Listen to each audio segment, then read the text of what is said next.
ทายกำลังสีตักหน่อไม้เกือบไฟใหม่ผ้าโตกพี่น้องเอ้ย โอ้ยป้าเนี่ยบ่ผ้าโตกเข่าจ้านะลูกแตกบ่แล้วนี่ลูกเอ้ยกำลังตักทั้งเอ้ยกำลังปอกอยู่ทางพวกพี่น้องเลยของป้าไผไปหานี่เอาไปหาหมูไปหาปลามาอีกเลยโดยโอ้ยตัวเปียกบนยอดทั้งอาบน้ำแล้วไปหาปลามาบ่โดยโอ้ยพี่น้องได้ชมได้นี่ค่าดีอะไรก่อนข้าพี่เลยโอ้มาระบาคอนนี่ไม่ผักกาดโอ้เชื่อไปใช้นี่แม่ระบาจะกินบ่ผักกาดบ่อย่าไปคันชมบ่โอ้โดยไปเอามาแต่ใส่นี่ฮะเอาเตให้เอามาแต่ให้พวกมีแต่ตัวขาวถึงมันแซ่บน้ำไม้ลายนี่โอ้ตัวนี้แซ่บบ่โดยเบิ่นไปหาให้พวกเราเอามือบานไม่ยังก็มื้ออื่นไปหาให้หน่อไม้ให้พวกเราบ่าวมื้ออื่นสิไปหาหน่อไม้พวกน้าบ่าวมื้อบ้านโดยอ๋อเอามาฝากทั้งครอบครัวน่ะบ่โดยโอ้ยมาทางน้องละน้อยบาดนี้กำลังแม่ครัวตำแจ่วสูตรของน้องละน้อยมุ้ยไผฮู้เลยพี่น้องเนาะคนให้มักอ๋อสิแกงโดยทำหมูก่อนเฮิบเอ้าเช็ดอ๋อสิแบ่งเครื่องก็ได้นี่อย่าให้เบาตำอย่าให้เบาจันตำเด้อถ้าเบาจันตำนี่เรียบร้อยแตกปลางางเลยพี่น้องเลยล็อกยังอีกสากโอ้โหให้เราเอาฮะให้เราเอาโอ้อันนี้บ่บางพริกนี่โดยก่อนไปบ้านคนต้องหลายคนอ่ะผีคนไทยก่อนยืนนอนเมื่ออันนี้ปิดมาจากสวนเองเป็นบ่อยู่ให้เนาะกินแก้วน้องละน้อยสูตรเพิ่นบ่นี่สูตรยังใส่เป็นน้ำเนาะเพิ่นเอาน้ำเปล่าใส่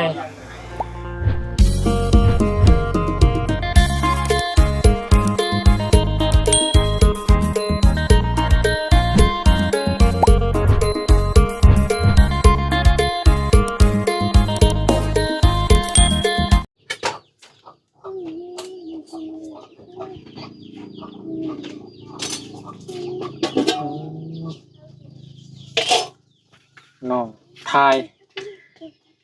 กำลังสีตักหน่อไม้เกือบไฟใหม่ผ้าโตกพี่น้องเอ้ยโอ้ยป้าเนี่ยบ่ผ้าโตกเข่าจ้านะลูกแตกบ่แล้วนี่ลูกเอ้ยเนาะกำลังสิตักหน่อไม้ต้มนี่บ่ตักไปใส่นี่ลูกให้น้าบ่าวกินป้าโชคพี่น้องเอ้ยทางแม่ค้าอารมณ์ดีกับแกงหน่อไม้ไว้ถ่าทีมงานอยู่สั่นพี่น้องเอ้ยเนาะบาททางน้องท่าหน่อไม้ต้มหน่อไม้ถ่าทีมงานคือกันบาทนี้โอ้ยมีแต่หน่อไม้บาทนี้พี่น้องเอ้ยเนาะเอาเป็นบุญปากของซุมเฮาล่ะพี่น้องเอ้ยบาทนี้เนาะชุกจืดแล้วบ่ลูกโดยอันนี้บ่ซุมเจ้าไปหามื้อเช้าเลยนะโดย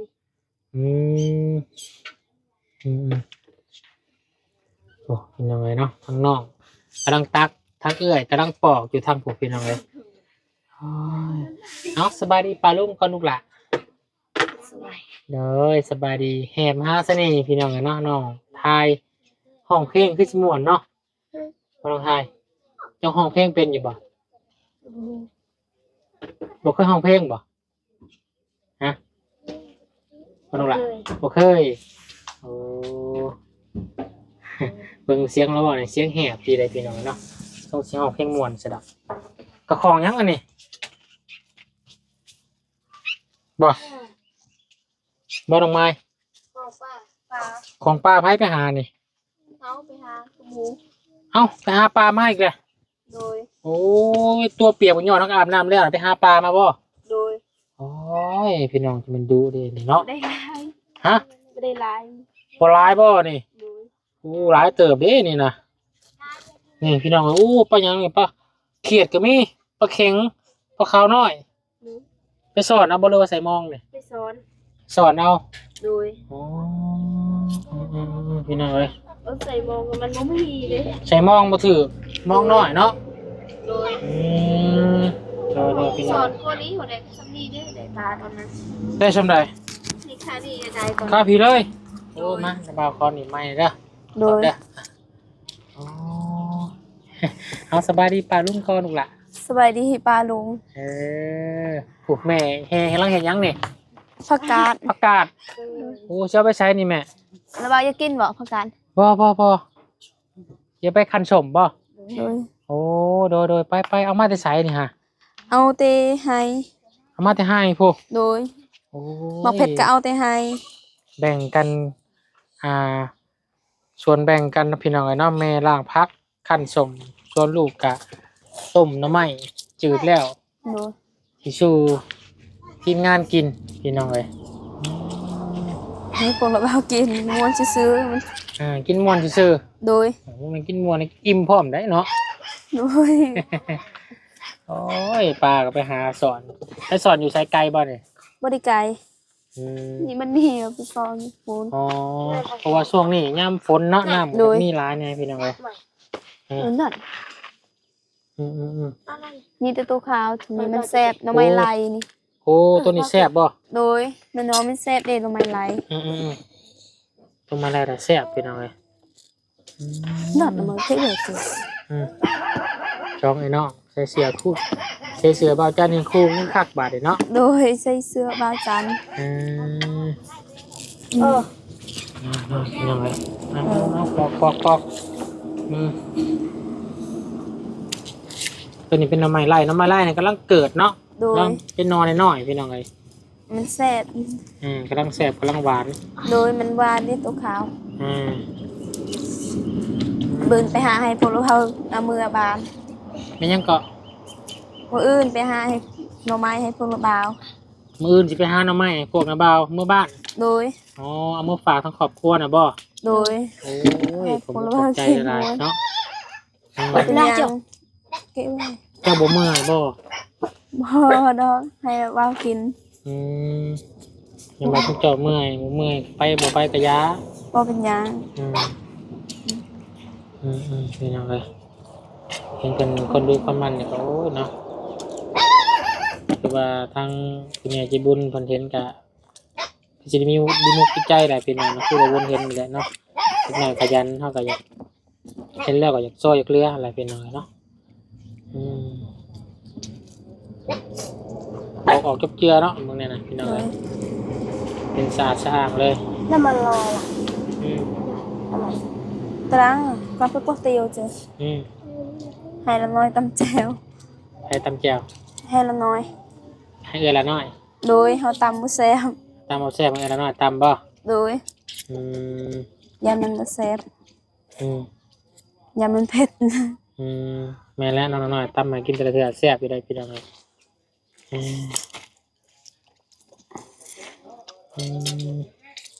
ห้าวเศร้ามากได้ทำนี้บ่ โดย หรือว่ากินน้ำแน่แล้ว เฮากินแกง แกงเนาะ โดย แกงเองบ่ แกงเอง โอ้มือหน่ายลองชิมมึงได้พี่น้องเลยเนาะ โดยมันบ่แซ่บ ว่าแซ่บก็จะลองเบิ่งแล้วพี่น้องเลยเนาะ โดย อยากลองเบิ่งฝีมือของน้องเพิ่นน้องท่ายได้แกงเป็นบ่ลูก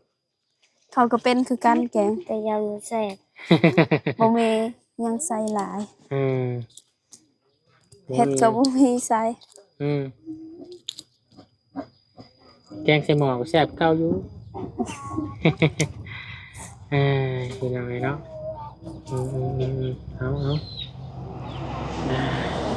เอาตัวตั้งมาบนพี่น้องเลยเนาะ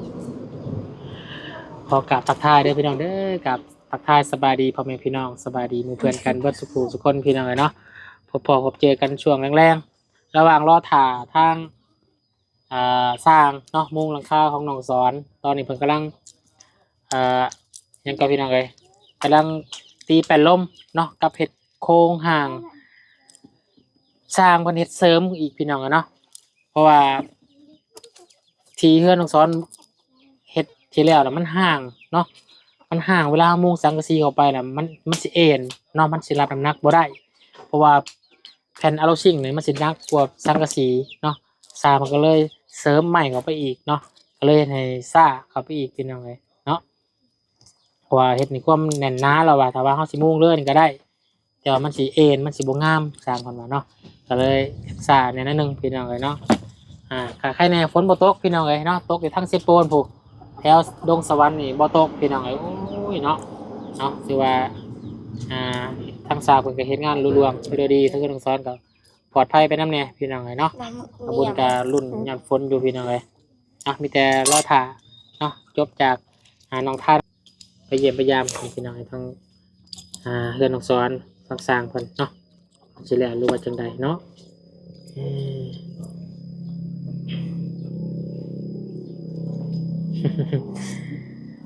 จากชุมเจ้าก็มากินแล้วหน่อไม้อาหารหลักเลยเนาะ โดย ยามนี้มีแต่หน่อไม้เนาะ โดยหน่อไม้ลายมันออกบ่หลาย ยามไหนหน่อไม้ไหลออกหลาย เขาบ่ฮู้ เราคิดว่าช่วงดำนาแล้วช่วงอีกเดือนหน้าเนี่ยหน่อไม้ไหลคือสิหลายเนาะแต่ว่าปลาหน่อไม้ไหลบ่แถวนั้นจะไป ลาย หลายเนาะแต่ว่ามันบ่ออกบ่หลายเนาะ โดย มันบ่ฮอดยามเพิ่นเนาะเด้กำลังออกนิดหน่อยชมน้องก็ไปเอาแหละ เอาให้มันกินหมดตัวขาวๆมันแซ่บสิ่งนี้ เขาให้ได้หน่อไม้ลายแบบนี้ บ่ เพราะมันแกงหน่อไม้ลาย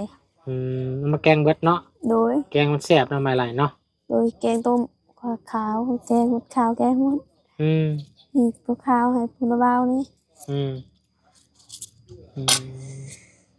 เราเลือกตัวแซ่บไว้ให้เขากินเลยพี่น้องกระโตก็มีแต่ใบเดียวนี่บ่ โดยมันเป็นแตก ซามแล้วก็อ้วนนี่หายากได้ซุมื้อนี้กระซามแบบนี้พี่น้องมองแบบนี้ราคาต้นกี่เนาะ โดย ครับแล้วซะ ยังบ่หมดบ่ ยังลายอยู่เดี๋ยวมื้ออื่นชุมนาบาวสิเมื่อเนาะ โดย โทรหารถเจ้ามันนี่ก็บ่ได้ครับรถสิมาไถดินเจ้าน่ะเพิ่นยังค่าเวียกอยู่บ้านแกงหินอยู่ยังเหงาอยู่น้องยังบ่มามื้ออื่นก็ยังบ่มา โดย จักสิไปหารถให้น้องเพิ่นอยู่ไสบ้านจังซี่เนาะบ่อนที่เคยใช้บริการก็เพิ่นก็เมื่อไสยะว่าแหละเมื่อบ้านเพิ่นเบิดแหละให้เหลือแต่รถจอด 6-7 คันแต่ว่าบ่มีคนขับพี่น้องเอ้ยส่วนที่อยู่บ้านแถวบ้านกระตูบ้านนี่ก็เลยบันดงไปนี่ครับเพิ่นข้าวอยู่พุ่นข้าวอยู่บ้านแกงหินพี่น้องเนาะบ่ทันครับเพิ่นมีอยากหลายเนาะเลยยังบ่มีเวลามาเฮ็ดทางดินน้องทายน้องไม้พี่น้องถ้าบ่ทันรอบนี้ก็สิเป็นรอบหน้าพุ่นแหละพี่น้องเนาะแต่แจ้ก็อยากปรับก่อนพี่น้องอยากปรับให้มันแล้วไวเพราะว่าใจทั้งน้องเพิ่นไปบรบัดตัดแปลงดินดอนตอนหญ้าใหม่เพิ่นเนาะเก็บไม้เก็บตอกแซ่บบ่ แซ่บยังบ่หมดอีก ใช้น้ำเบาชิมกันเบิ่งอันโตนบานนี่ ตัวเลย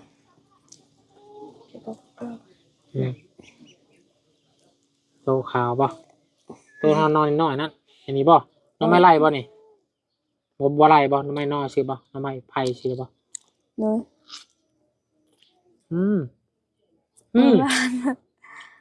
หวาน หวานนี่เป็นน้องเอ้ยมันเยอะแยะเลย จำแจวกะปิพี่น้องเนาะหรือว่าจำกระปนปลาเจียวปลาเจียวปลาทูเนาะโอ้ยแซ่บ เลยตำจิ้มรอที่จิ้มรอได้แซ่บได้เจียวจังจิ้มร แซ่ อบ กี่รอ โดยมันบ่มี บ่ได้หามาค้าบ่ได้ช่วงนี้ทำไมมีแต่หาให้พวกกันบ่าวเลยแต่บ่ได้ค้าล่ะเจ้า บ่เป็นหยังดอกกินให้พวกระเบากินซื่อกินกับพวกระเบาม่วนน้ำให้นี่ยังบ่หมดตัวนี้มันว่าง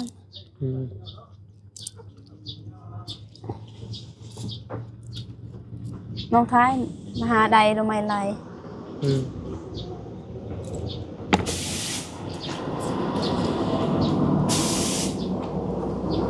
ถ้าเก่งเนาะหาใหม่รายได้ไป เนอะเขาขุดเด้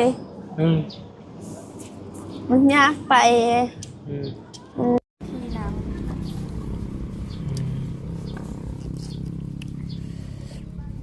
ตัวนี้มันว่าง อืม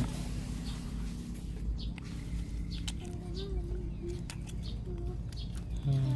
ใช้กุหลาบแท้นี่สิกินเบิดบ่อน หมด ฮะ หมดกินหมดต้องกินให้หมดแม่ โอ้กินนูเบิดก็ต้องกินให้เบิดน้องเพิ่นว่าพี่น้องไอ้บาทเนี่ย มันหมดหลายสิให้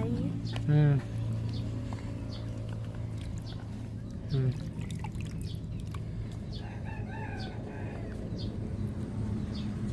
เอาใส่ล้างคักแน่แล้วกันพี่น้องเลยอืมบอกละน้อยแล้วว่าจำแจ่วยังบ่ เนี่ย อ่า แบบว่าบ่เลยบ่ทางไหน อืมตำแจ่วเขาต้องจิ้มพริกก่อนบ่ได้จี้บ่ตำเลยบ่ ตำเลย อื จี ม ว่า จิ้มพริกก่อนบ่ เห็นหมอเขาเคยต อืม ำเขาตำเองจะกินเองก็ได้ อืม ตำให้ อืม คนอื่นตะชิมมันบ่ อืม บ่แซ่บ อืม ลองเบิ่งแหละเนาะ บ่ลองกับบ่ตำบ่ลองกับบ่ตำบ่แซ่บทุกเทื่อแล้วบ่ลอง แต่วัดเนี่ยโดย อืมอ้าวเป็นเวลายามคอยคำลงแรงพี่น้อยเนาะตอนนี้ก็ได้4 โมงกว่าๆแล้วสร้างเฮามุงหอดสายแล้วจังหน่อยจังไปเบิ่งเพิ่นพี่น้อยอืม นี่ทำไมสำนี อืม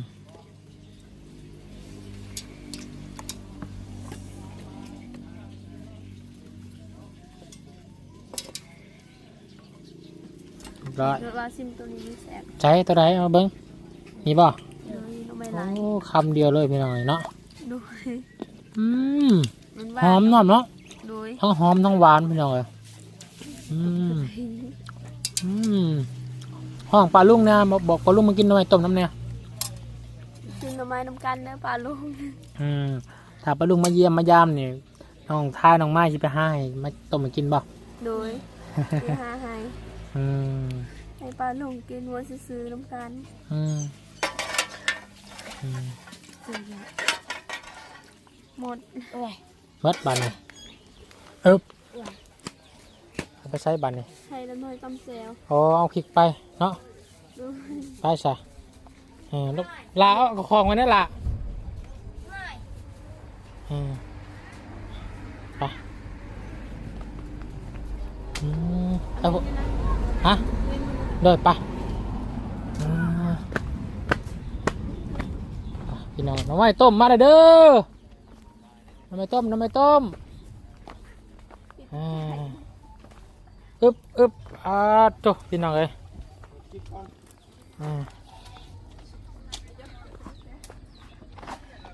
ไปหันแล้วเนาะเอาตัดผ่ามาทางนี้ไม้เขา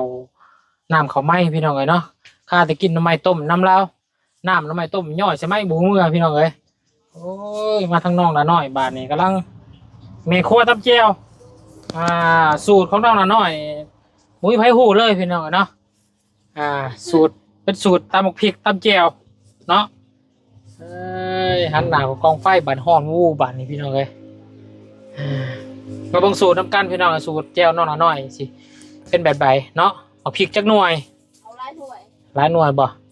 เขาต้องจี้ก่อนไหมวะน้องจี้นี่เขาจี้พริกนี่เพื่อมันหยัง บู๊กันแต่เกิดมาผมเงินคาจี อ๋อโมเมนต์ว่าจี้เพื่อมันให้มันหอม กับบู๊เห็ดพ่อแม่เห็ดเด็กเขาจี มันต้องจี้พริกกับยันเพื่อให้มันหอมพี่น้องเนาะ เขาจีก็แซ่บ เพราะว่าข้าวโบจี้เนี่ยมันสีคิ้ว แม่น จี้มันชุกมันหอมพักยังสันเนาะ เขากูด กูด แหละพี่ละ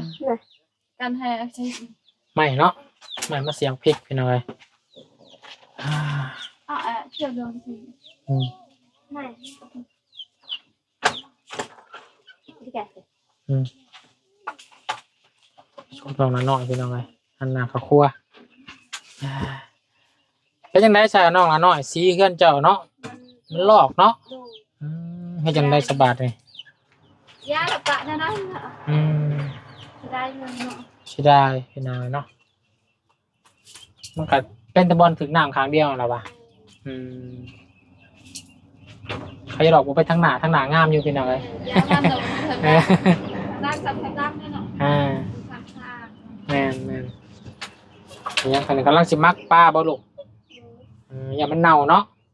เอาใส่เกลือไว้พี่น้องเอ้ยเหมือนไปสอนมาม้างขนาดได้เพียงเฮ็ดจังได้บัดนี้ลูกนี่มักอ๋อสิแกง โดยทำมูก่อน ถามโมมาจะแกงมาเดียวตอนแรงเนาะมาเกลือเป็นงัวไว้ กินข้าวตอนแรง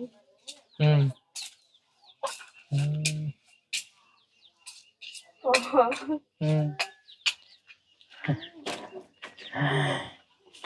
เอาพี่น้องเนาะรอถ่าชิมตำจุตำแจวน้ำนองน้าหน่อยน้ำกันพี่น้องเนาะตอนนี้กำลังเป่าไพ่คนตรวจหนาเดวหุ้นบ่พี่น้องเลยเฮิบเอาเช็ดคักบ้านนี้มือผู้สาวพ่องคักบ้านนี้พี่น้องไพ่ใหม่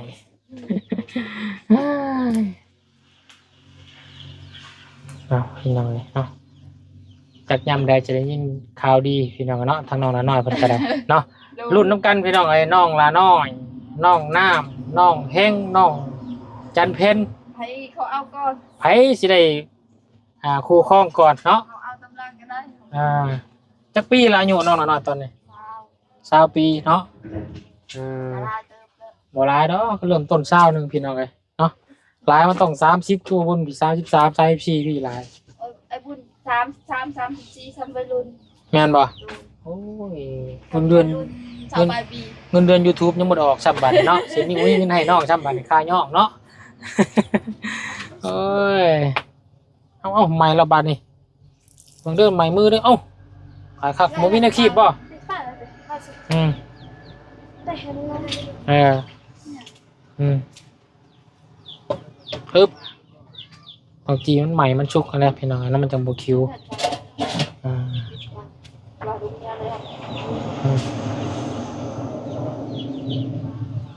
เอาครบไปล้างก่อนบัดนี้เนาะโคกบ่นี่น่ะโคกเล่ากับพี่น้องเลยก้นหัวไปแล้วต้องใส่สูตรน้องหน่อยอย่างเดียว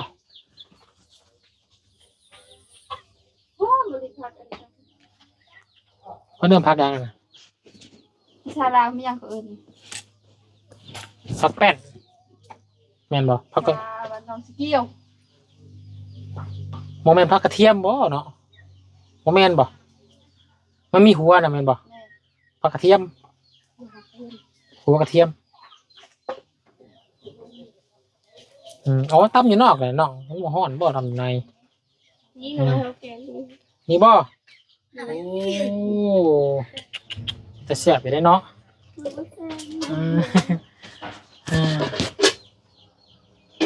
จีพักใบกระเทียมใส่อีกเนาะน้องละน้อยเห็นไหมมันจะหอม เบิดเลยหัวกระเทียมมีน้ำตัวปลูกเบิดเลย เงินบ่ กุหลาบลึก ทั้งน้ำท่วมกระเทียมทั้งน้ำท่วมเข่าเนาะก็จะได้เข่าน้องละน้อยบาดนี้ บ่เรือ บุเรือยังเลยปีนี้เฮ็ดจังได้ในดำใหม่บ่ โอ้โหกันยังไม่รู้สึก ก็บ่ได้กินข้าวแล้วสิปีหน้าเนาะ ยังไม่กินแล้วมาต้นการลำตัวกินแล้ว กลายติบข้าวไปแล้วท่านนี่ก็ได้เตรียมติบข้าวลงไปต้มตำแจ่วเนาะส่วนทางในขาลมดีกับแกงไม่ถ่ายอยู่ทางไหนพี่น้อยตั้ม ได้บ่อีกบ่ ส่วนโคกคนพี่น้อง เจ้า เลย ก็ได้เซ่ดอกหู โคกรุ่นเก่าเฮ็ดด้วยไม้พี่น้องเลยเบิ่งหน่อยพี่น้องเลยอ๋อสิแบ่งเครื่องก็ได้นี่อย่าให้เบาตั้มอย่าให้เบาจันตำเด้อถ้าเบาจันตำนี่เรียบร้อยแตกปลางางเลยพี่น้องเลย งานนี้เลย เห็นว่าจะบวงหนึ่งเกลือหนึ่งลอกยังอีกสากโอ้โหเอาพี่น้องเลยสูตรของเราหน่อยเด้อพี่น้องเด้อมากินน้ำกัน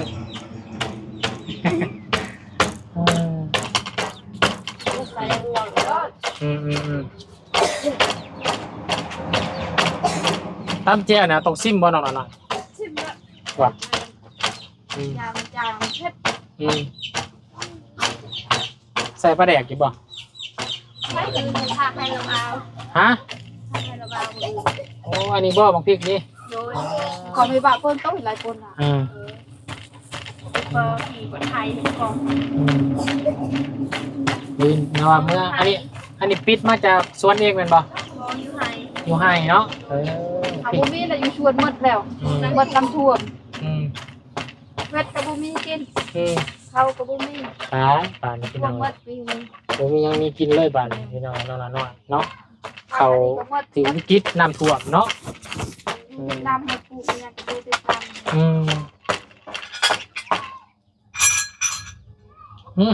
แก่ละบานเฮ้ย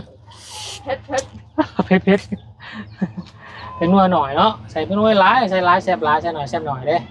ถือของเราเนาะ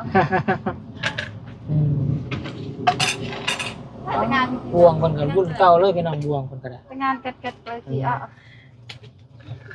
เติมใส่ เอาจอดเลยโอ้รวมกัน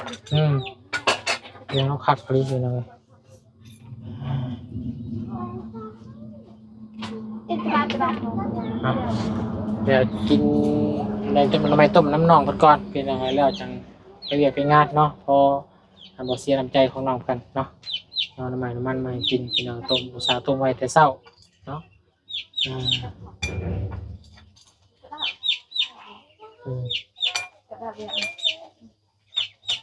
เรียบร้อยบันเนาะเห็นแต่พอได้แต่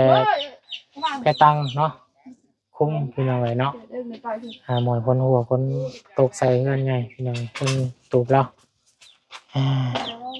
เรียบร้อยบันเนาะไปเลยเนาะเด้อไปกินน้ำกันเด้อ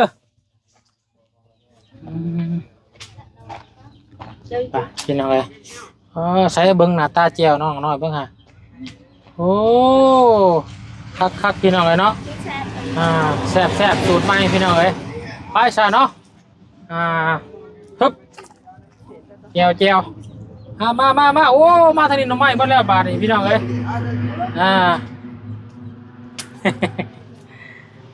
มาสูตรเจียวน้องละน้อยคือเก่าเด้อพี่น้องเด้อเอาสบายดีทั้งง่ายเนาะโอ้ยพอดีสร้างแหละเนาะเรียบร้อยเนาะเพื่อนประตู7 ปีจบเสริมสลองนิดนึงโดยเอามากินต้นหน่อไม้น้ำกันได้โอเค หวานนี่ เพิ่นว่าหายอดที่ขาวๆหวานไว้ให้ซุ่มน้ำบ่าวเพิ่นว่าทางน้องทายน้องไม้เพิ่นเป็นจังได๋ ไหนมันกินแก้วน้องเพิ่นก่อน จิ้มแจ่วน้องละน้อย สูตรเพิ่นบ่นี่สูตรยังใส่เป็นน้ำเนาะ เพิ่นเอาน้ำเปล่าใส่ เป็นน้ำประปายักษ์ไทย จบแบบไป กินไหมล่ะครับ เอากินเอาขึ้นน้องน้ำ มา โดยขึ้นแซ่บป่ะกินใช่ล่ะกินได้จับจิ้มเลยเนาะใช่พี่น้องไอ้บุญก็จะได้ขออนุญาตจบก่อนให้บาทพี่น้องสิบท่านทั้งบาบุญมาเพิ่งละบาทนี่พี่น้องไอ้เนาะกินคำใหญ่ซ้ำเนาะข้าจะว่าข้าจะจับกล้องหนุ่มปุ้อิ่มได้เนาะไปสาระพี่น้องก่อนซะเนาะสบายดีพี่น้องไอ้เนาะสบายดีน้องลาขอบใจหลายเด้อเนาะที่ต้มน้ำไม้แซ่บๆมาสู่กินพี่น้องเนาะโดยมื้ออื่นเพิ่นว่าสิไปหาน้ำไม้แต่เช้าเพิ่นว่าไปฝากทั้งซุ่มระบาวเพิ่นว่าเนาะโอ้ยพี่น้องเนาะลำบากน้องเพิ่นอีกละบาทเลยเนาะไปใช่โอเคพี่น้องเนาะจะได้โดย แม่ข้าเจ้าข้าก็เขาชื่อแล้วน้องใหม่โดยจะใครต้มให้ในบ่าวนี่โดยเอาขอบใจเนาะไปใช่โอเคพี่น้องบุญก็จะได้ขออนุญาตจบคลิปต้องเพียงสำนีก่อนได้พี่น้องเด้อขอบคุณขอบมุกขอบใจพ่อพี่น้อง FC ทุกท่านที่เข้ามาหามาชมเนาะเป็นกำลังใจครับขอบคุณน้องท้ายน้องไม้แล้วก็ทางทีมงานเฮาพี่น้องเนาะให้เฮ็ดคลิปดีๆต่อไปเนาะเสียแล้วเป็นตัวอย่างเป็นนำสะพานบุญพี่น้องเนาะคลิปนี้ลาก่อนพี่น้องพอๆกันคลิปหน้าสบายดีและสวัสดีกันเบิดทุกคนเด้อพี่น้องเด้อ